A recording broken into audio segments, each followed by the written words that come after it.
Mi nombre es Juan Luis y soy camionero.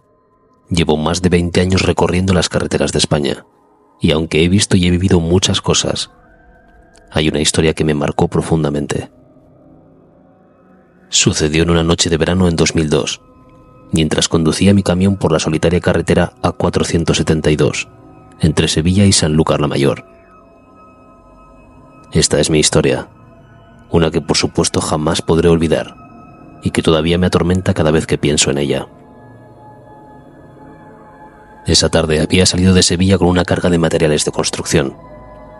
El trayecto era largo, pero ya estaba acostumbrado a los viajes nocturnos. Hacía calor, como era de esperar en verano, pero la brisa nocturna aliviaba un poco la temperatura. Alrededor de las 10 de la noche, mientras avanzaba por la A472, vi algo que no esperaba. A lo lejos, una figura en el arcén me llamó la atención. Con cada metro que me acercaba, la figura parecía aún ser más clara. Era una mujer, con una chaqueta roja que destacaba en la penumbra. Algo en su postura, su quietud, me hizo reducir la velocidad y detener el camión a su lado. Bajé la ventanilla y la observé con más detalle. Era una mujer de mediana edad, con la piel extremadamente pálida y el cabello oscuro pegado a su cara. Lo que más me sorprendió fue que estaba mojada, como si hubiera estado bajo la lluvia, pero no llovía. No había llovido en días. «Buenas noches», dije, intentando no parecer demasiado curioso. «¿Necesita ayuda? Le acerco a algún sitio». La mujer levantó la cabeza lentamente y me miró. Sus ojos eran profundos y tristes, pero había algo en ellos que no podía descifrar. «Sí, por favor. ¿Podría llevarme al pueblo más cercano?» Su voz era suave, casi un susurro. Asentí y le abrí la puerta del copiloto. Ella subió al camión y se sentó a mi lado colocando sus manos en el regazo. Empezamos a avanzar nuevamente, y durante los primeros minutos el silencio en la cabina era denso. Decidí romper el hielo y comenzar una conversación. «¿Cómo se llama?», pregunté. «María», respondió, sin apartar la vista del camino. «Yo soy Juan Luis. ¿Qué hacía usted por aquí a estas horas?» «Necesitaba salir de casa», dijo su voz, temblando ligeramente. «Mi marido no es una buena persona». La forma en la que me lo dijo me hizo sentir un nudo en el estómago. La violencia doméstica no era un tema extraño para mí. Había escuchado muchas historias en mis años de camionero, pero siempre era algo que me afectaba. Intenté que la conversación fuera más amena para distraerla un poco. Le pregunté sobre el tiempo, sobre su pueblo, cosas triviales. Sin embargo, noté que conjugaba mal algunas frases, y en ciertos momentos parecía ausente, como si su mente vagara lejos de allí. A medida que el trayecto se extendía, María empezó a abrirse más. Me habló de su vida, de cómo conoció a su marido y de cómo las cosas se habían torcido. Su voz se llenaba de amargura, y cada vez que lo hacía, sentía un escalofrío recorrer mi espalda. «Él no era así al principio», dijo María. «Era amable, era atento, pero con el tiempo todo cambió. Se volvió violento, posesivo. Me golpea, me insulta. No puedo soportarlo más». Intenté consolarla, aunque me sentía impotente. No sabía qué decirle. Me limité a escuchar mientras el camión seguía avanzando por la oscura carretera. Las luces del vehículo iluminaban el asfalto, pero más allá, todo era oscuridad. Después de aproximadamente media hora de viaje, empecé a notar algo extraño. Sentí que mi ropa se estaba humedeciendo. Primero fue una ligera sensación de humedad, pero pronto se hizo más intensa. Miré mis brazos y vi que estaban empapados, como si hubiera estado bajo la lluvia. No entendía cómo algo así era posible. No llovía y no había nada en el camión que pudiera haberme mojado. «María, Algo raro está pasando, dice, girándome hacia ella para explicarle lo que se sentía. Ella seguía mirando al frente, ausente y más pálida que nunca. Sus labios estaban ligeramente abiertos, pero no decía nada. Había algo aterrador en su expresión, una frialdad que me puso los pelos de punta. María, ¿me escuchas?, insistí. No hubo respuesta. La humedad en mi ropa se hizo insoportable, como si la lluvia se hubiera empapado por completo. No podía seguir conduciendo así. Frené y paré el camión en el arcén. Me giré completamente hacia ella esperando una reacción, pero su mirada seguía fija en el horizonte sin parpadear. Entonces todo se volvió negro. Perdí el conocimiento y caí sobre el volante. No sé cuánto tiempo pasó hasta que desperté. Lo primero que noté fue la humedad en mi ropa, pegada a mi piel. Me incorporé lentamente, todavía aturdido. El asiento del copiloto estaba vacío. No había rastro de María. Miré a mi alrededor, salí del camión y revisé los alrededores, pero ella había desaparecido sin dejar huella. Temblando volví al camión y retomé mi camino. Llegué a mi destino, Sanlúcar la Mayor, todavía en estado de shock. No mencioné lo sucedido a nadie porque sabía que me tomarían por loco. Durante los días siguientes, la experiencia me atormentó. No podía dejar de pensar en María, en su mirada, en su desaparición. Decidí investigar por mi cuenta buscando respuestas en foros de internet y registros locales. Fue entonces cuando descubrí algo aterrador. En 1985, en ese mismo tramo de la A472, un hombre había asesinado a su mujer. La historia decía que la había tirado del coche y atropellado. La descripción de la mujer coincidía con la de María, una mujer de mediana edad, piel pálida, cabello oscuro. Me di cuenta de que la historia de María y su marido maltratador encajaba perfectamente con este relato. No podía creerlo. ¿Había recogido el fantasma de una mujer asesinada? ¿Había revivido su trágico destino en mi camión? La humedad, su extraña conducta, todo apuntaba a que algo sobrenatural había sucedido.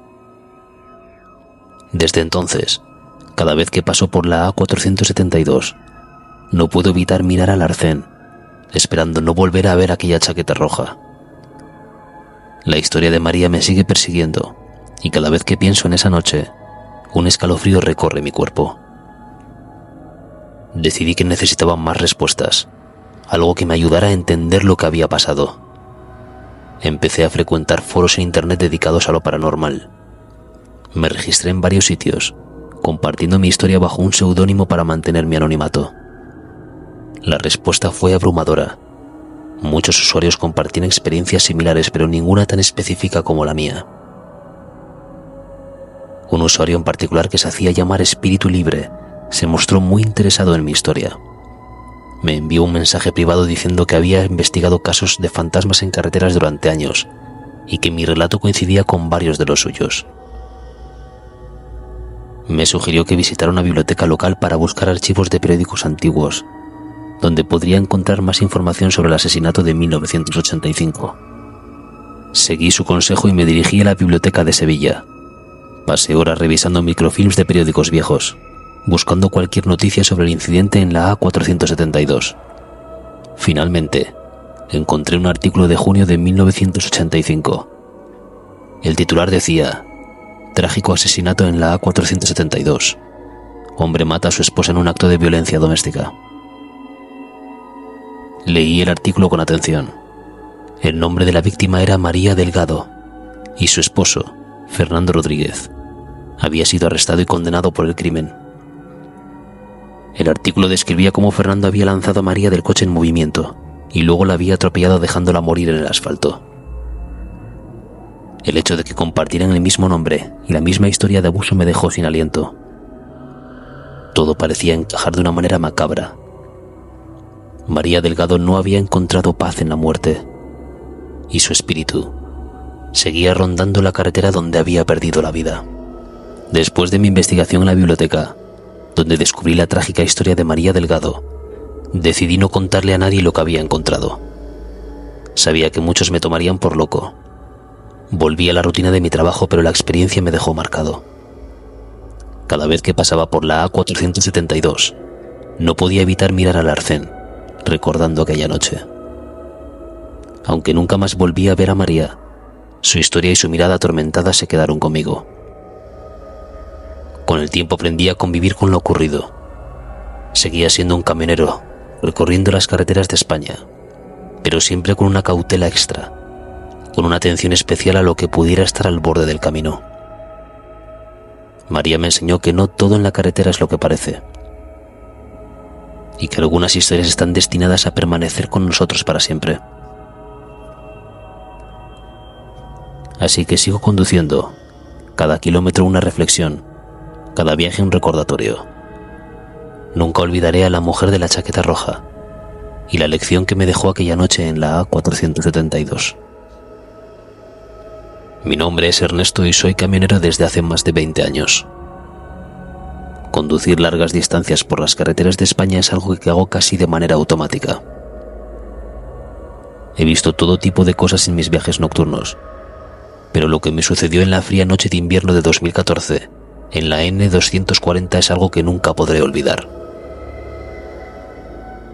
Aquella noche había salido de Zaragoza al anochecer, con una carga de suministros industriales para Lleida. La temperatura había caído en picado y las previsiones meteorológicas anunciaban nieve.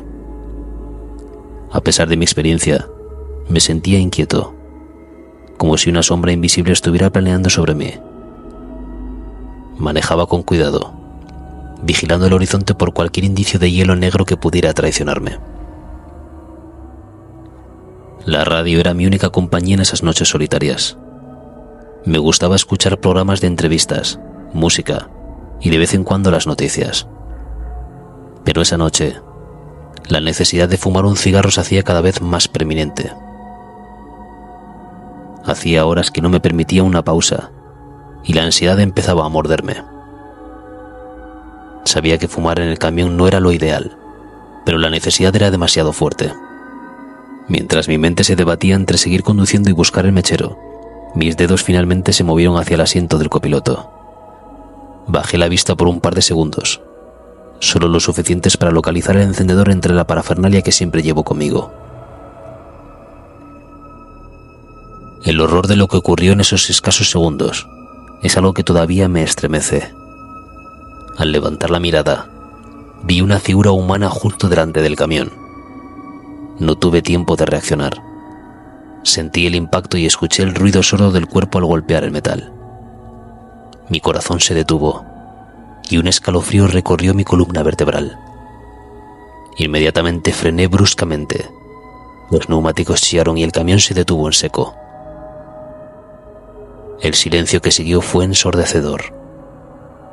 Me quedé inmóvil, las manos aún aferradas al volante, paralizado por el shock. Finalmente apagué el motor y abrí la puerta del camión. Bajé con las piernas temblorosas, sintiendo el aire helado de la noche cortar mi rostro. Me acerqué al frente del camión, cada paso un esfuerzo titánico contra el miedo que me aterrorizaba. Lo que vi, o mejor dicho, lo que no vi, me dejó aún más helado. No había rastro del hombre. Busqué desesperadamente alrededor del camión, iluminando con la linterna de mi móvil los alrededores. El suelo estaba vacío, sin señales de sangre ni de ningún cuerpo. La nieve empezaba a caer ligeramente y la oscuridad era casi total, rota solo por la luz de los faros del camión. El miedo se transformó en confusión. ¿Dónde estaba el hombre que había atropellado? Volví al camión y me senté en el asiento del conductor tratando de calmarme. Mi mente estaba hecha un caos y solo podía pensar en que tal vez lo había imaginado todo. Pero el sonido del impacto y la sensación del golpe habían sido reales. Encendí un cigarro con manos temblorosas y aspiré profundamente, tratando de calmar así mis nervios. Me quedé ahí fumando 2 cigarrillos seguidos intentando encontrar alguna explicación racional. La idea de volver a la carretera me aterrorizaba, pero no podía quedarme allí indefinidamente. Finalmente, con el corazón todavía acelerado, puse en marcha el camión y retomé el camino. Volví a encender la radio, buscando consuelo en las voces familiares de los locutores. Intenté concentrarme en la carretera y olvidar lo sucedido, pero las preguntas seguían rondando mi mente. Aproximadamente 20 minutos después, empecé a escuchar interferencias en la radio. Al principio pensé que era solo una mala recepción, pero luego, entre los crujidos y los silbidos, una voz se hizo clara. Era la voz de un hombre débil y agónico, repitiendo las mismas palabras una y otra vez. Me dejaste morir. La sangre se me heló. Intenté cambiar de emisora, pero en todas se encontraban las mismas palabras, la misma voz atormentada. El sudor empezó a correr por mi frente, a pesar del frío de la noche. Aceleré intentando escapar de esa voz, pero no importaba a qué velocidad iba, las palabras seguían resonando en mis oídos. Me dejaste morir. Entonces lo vi, a un lado de la oscura carretera. La figura del hombre que había atropellado estaba de pie mirándome fijamente. Su rostro estaba pálido y cubierto de sangre, y sus ojos me miraban con una intensidad que me congeló el alma. No frené. Continué conduciendo, mis manos aferradas al volante gritando en la soledad del camión. El rostro de aquel hombre, la voz en la radio, todo se mezclaba en una espiral de terror. Finalmente, después de lo que pareció una eternidad, llegué a mi destino. Aparqué el camión y temblando busqué información en internet. Necesitaba entender lo que había pasado. Fue entonces cuando encontré la historia, en el año 2000, en ese mismo tramo de la N240. Un peregrino que hacía el camino de Santiago había sido atropellado y asesinado. El conductor nunca fue encontrado. La descripción del peregrino coincidía con la figura que había visto. Un hombre joven vestido con ropa sencilla de caminante. La realización me golpeó como un mazazo. Había encontrado al espíritu de ese peregrino y su muerte seguía clamando justicia. Desde entonces, cada vez que conduzco por la N240, no puedo evitar mirar al arcén teniendo por ver otra vez aquella figura. Y aunque la radio ahora funciona perfectamente, a veces en la soledad de la noche, todavía puedo escuchar aquellas palabras resonando en mi mente. Me dejaste morir.